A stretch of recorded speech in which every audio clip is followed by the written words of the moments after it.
अस्सलाम दोस्तों, आप देख रहे हैं खाली टेक्निकल यूट्यूब चैनल। दोस्तों आज की वीडियो में हम बात करने वाले हैं Redmi की तरफ से जो नया फोन लॉन्च किया गया है Redmi 9C, इसके कैमरा के हवाले से। दोस्तों बेसिकली बैक की तरफ 3 कैमरा लगाए गए हैं और बैक की तरफ एक एलईडी फ्लैश भी है जो कि एक सिंगल एलईडी फ्लैश है मेरे ख्याल में, या डुअल है। तो यहाँ फ्रंट की तरफ आपको एक सिंगल सेल्फी कैमरा देखने को मिलता है जो कि 5 मेगापिक्सल का है।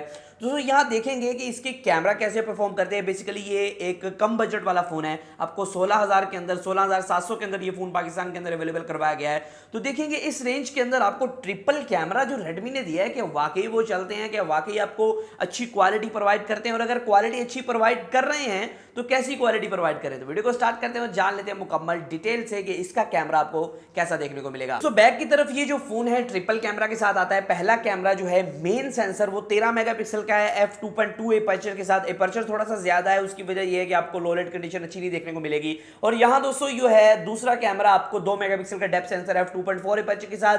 तीसरा कैमरा 2 मेगापिक्सल का मैक्रो सेंसर f2.4 एपर्चर के साथ। दोस्तों इसके जो मैं सैंपल्स हैं कुछ देर बाद शो करता हूं, पहले आपको टेक्निकल स्पेसिफिकेशन बता दूं। और यहां दोस्तों फ्रंट की तरफ आपको 5 मेगापिक्सल का एक सेल्फी कैमरा देखने को मिलता है। दोस्तों जो बैक कैमरा है वो भी 1080 30 fps तक की वीडियो रिकॉर्ड कर सकता है। फ्रंट कैमरा भी 1080 30 fps तक की वीडियो को रिकॉर्ड कर सकता है। फोन के अंदर किसी भी किस्म का स्लो मोशन नहीं है। जो मैक्रो सेंसर है वो क्रीप के शॉट्स के लिए काम देगा, लेकिन स्लो मोशन इस फोन के अंदर आपको नहीं देखने को मिलता है। इस फोन के अंदर आपको बैक कैमरा के अंदर या फ्रंट कैमरा के अंदर बात करें तो HDR का सपोर्ट आपको देखने को मिल जाता है, जो कि बहुत अच्छी बात है। तो अब लाइव टेस्टिंग कर लेते हैं कि फोन आपको कैसी इमेजेस प्रोवाइड करता है। तो दोस्तों कैमरा सैंपल्स की तरफ चलते हैं। ये जो आप कैमरा सैंपल देख रहे हैं ये शाम के वक्त का है, जब लाइटिंग कंडीशन काफ़ी अच्छी नॉर्मल थी।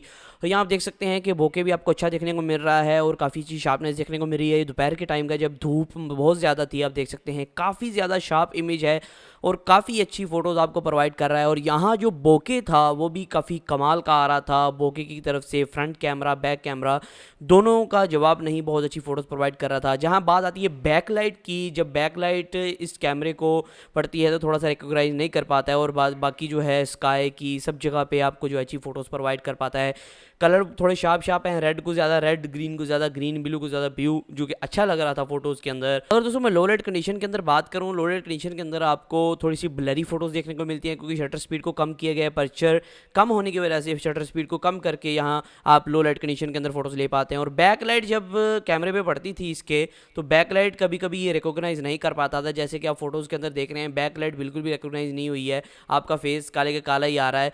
तो यहाँ आप देख सकते हैं कभी कभी जो है वो बैक लाइट जो है रिकॉग्नाइज हो रही थी और कभी कभी आपको फोटो अच्छी आ रही थी। और यहाँ अगर मैक्रो सेंसर की बात करें, मैक्रो सेंसर बहुत अच्छा वर्क कर रहा था, काफ़ी अच्छी फोटोज़, लेकिन शार्पनेस कुछ ज़्यादा नहीं थी क्योंकि 2 मेगापिक्सल का सेंसर है। आपको मैक्रो सेंसर भी नॉर्मल फोटोज़ प्रोवाइड कर रहा था।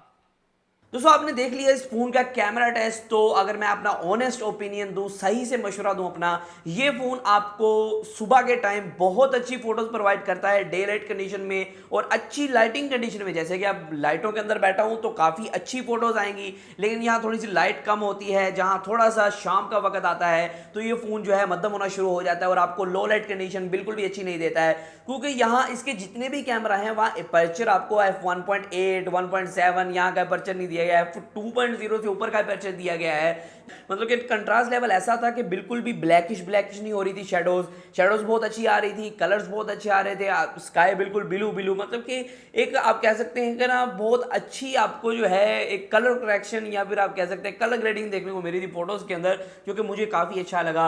मैं इस चीज़ का फैन हूँ कि काफ़ी अच्छे कलर्स हों, उठ रहे हों, नज़र आ रहे हों, कलर आसमान नीला नीला। तो उस तरह की कुछ फोटोज देखने को मिल रही थी जो कि मुझे काफ़ी अच्छी लगी, और डे लाइट के अंदर इसने वो फोटोज काफ़ी अच्छी परफॉर्म। तो आज की वीडियो में इतना ही था। फिर मैं वीडियो के साथ इस तरह की वीडियोस के लिए हमारे चैनल को सब्सक्राइब कर लें। आज की वीडियो में इतना ही था। फिर मैं वीडियो के साथ। अल्लाह हाफिज़।